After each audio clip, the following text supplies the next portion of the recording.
इस बात का जिक्र सारी विपक्षी पार्टियां करती हैं कि भाई ये पूरा जो अभी हमारा सिस्टम है उसमें गुजरात के लोगों को प्राथमिकता, गुजरात के लोगों को तवज्जो, उनके टेंडर्स, तमाम चीजें, आरोप वक्त वक्त पे लगते रहे हैं। तो क्या कहीं ना कहीं ये माइंडसेट बनाने की कोशिश की जा रही है कि भाई देखिए आपके राज्य का जो अस्मिता है, आपके राज्य की जो आइडेंटिटी है, आपके राज्य के जो हित हैं वो नीचे दब जाएंगे, और अगर बाहर के लोग आके सत्ता पे काबिज होंगे, जैसे कि वो कहते हैं देश तो एक ही है लेकिन फिर भी वो कहते हैं कि वे बंगाल के नहीं होंगे, बिहार के नहीं होंगे, तो कहीं ना कहीं आपको आपके हित कम होंगे, उनके हितों के हिसाब से काम करना होगा, और जो गुजराती होंगे।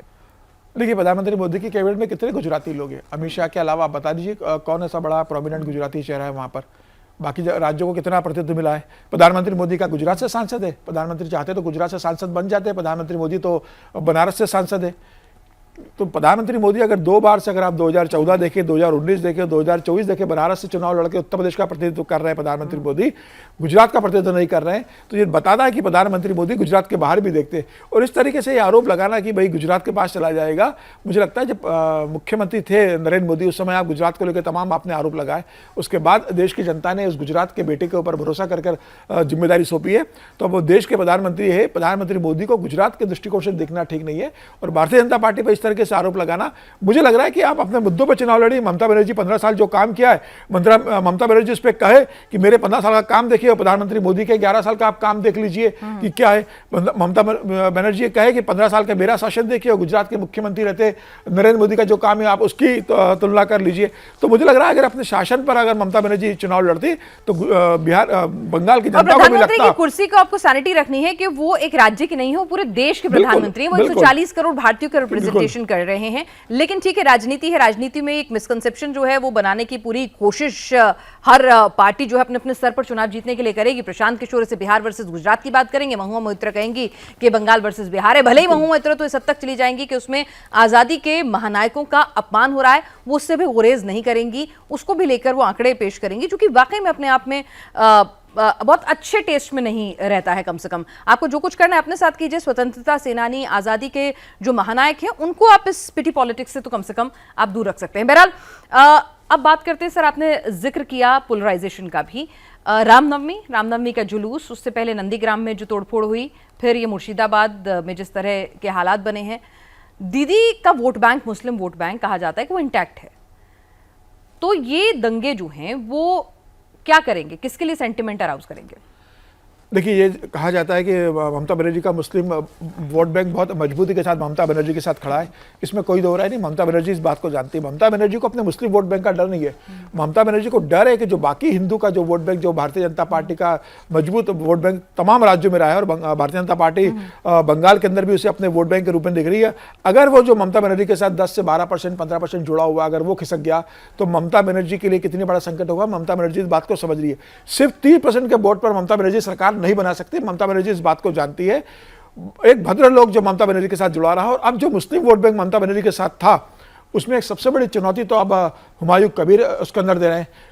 कांग्रेस 294 सीटों पर लड़ रही है। कांग्रेस अगर वहां चुनाव लड़ेगी, लेफ्ट चुनाव जिस तरीके से वहां पर लड़ने की तैयारी कर रहे हैं, ओवैसी जिस तरीके से बंगाल के अंदर चुनाव लड़ने जा रहे हैं हुमायूं कबीर के साथ मिलकर, तो अब ममता बनर्जी को लग रहा है कि भाई इसमें से एक बड़ा वोट अगर शिफ्ट हो जाता है और Hindu vote bank Bharatiya Janata party के पास चला जाता है, तो क्या मैं सरकार बनाने की स्थिति में आऊंगी?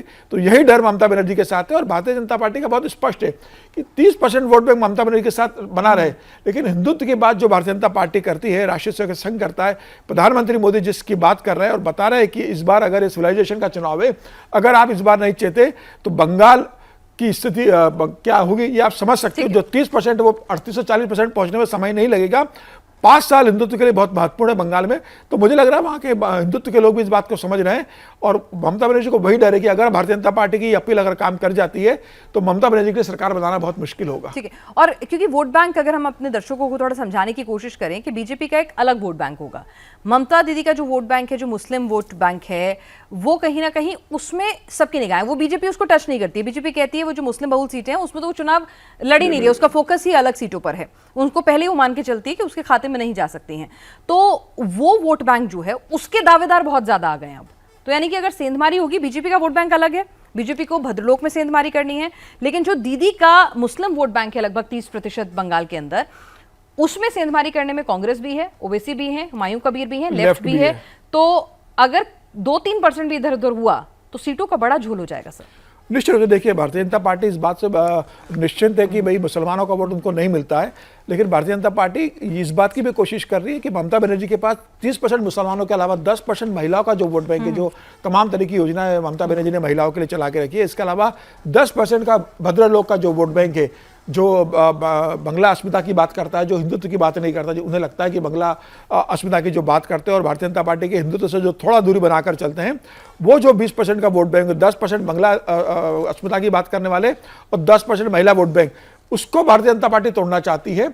अगर भारतीय जनता पार्टी इसको तोड़ देती है और ओवैसी और हुमायूं कबीर और कांग्रेस और लेफ्ट ममता बनर्जी का जो स्ट्रांग मुस्लिम वोट बैंक में उसमें सेल लगाने में सफल रहती है, तो बंगाल की बाजी पलट जाएगी। और मैं आपको एक बात भी बता दूं कि एसआईआर के पहले 2019 में जो घुसपैठियों का एक बड़ा मामला था, अब जब एसआईआर हो गई है, 60 लाख के करीब वोट कट चुके हैं उसके बाद, तो कहा जा रहा है कि 3 से 4% का जो वोटर कटा है। और जिस तरीके से चुनाव आयोग ने तमाम बड़े अधिकारियों को वहाँ से हटा दिया है, जब जिस तरीके से आरओ को बूथ से हटाया चुनाव आयोग ने, और चुनाव आयोग जिस तरीके से बहुत ध्यान से चुनाव करवाने जा रहा है कि किसी भी तरह का इसमें फर्जीवाड़ा ना हो, गलत वोट ना पड़े, ये ममता बनर्जी के लिए नुकसान होगा। सिर्फ 3 से 4% का vote bank Bharatiya Janata party को बढ़ाना है और 3% ममता बनर्जी का कम होना है। मुझे लग रहा है फैसला बहुत ज्यादा नहीं है, भारतीय जनता पार्टी अपना वोट बैंक बना रही है और घुसपैठियों के कारण ममता बनर्जी का 3% वोट बैंक कम होगा, तो लड़ाई तगड़ी होने वाली है। और हमें ये भी नहीं भूलना चाहिए, लगभग सर अगर मैं गलत नहीं हूँ 30 से 35 सीटें ऐसी थी जिसमें जीत और हार का मार्जिन काफी कम था, तो वहां पर भी अगर आप किस तरह से सेंधमारी कैंडिडेट का सही चयन कर सकते हैं, तो बहुत कुछ जो है आपकी रणनीति पर, सिलेक्शन पर, इन तमाम चीजों पे भी निर्भर करने वाला है। तो आज सर अगर मैं आज की डेट में मौजूदा हालात में, जब पहले फेज की वोटिंग में लगभग 23 दिन का वक्त बचा हुआ है, 23-25 दिन का, तो उस स्थिति में अभी फिलहाल आज की डेट में बंगाल चुनाव का सबसे बड़ा मुद्दा क्या हो रहा है? बाहरी वर्सेस बंगाली, या फिर पोलराइजेशन, या फिर एसआईआर? देखिए, मुझे लगता है कि ममता बनर्जी जरूर एसआईआर के ऊपर फोकस कर रही है, लेकिन भारतीय जनता पार्टी, प्रधानमंत्री नरेंद्र मोदी ममता बनर्जी के 15 साल के कामकाज को फोकस कर रहे हैं। अमित शाह ने जिस तरीके से अभी एक आरोप पत्र जारी किया था बंगाल के अंदर, चार्जशीट, बिल्कुल चार्जशीट जो जारी की थी, उसमें बहुत तरीके से ममता बनर्जी की जो फेल्यूर रहा है 15 साल का, उसका उन्होंने जिक्र किया है और बताया कि भारतीय जनता पार्टी सरकार में आएगी तो क्या करेगी। तो 15 साल के कुशासन का, लॉ एंड ऑर्डर का, करप्शन का उन्होंने जिक्र किया, घुसपैठियों का भारतीय जनता पार्टी ने जिक्र करा है।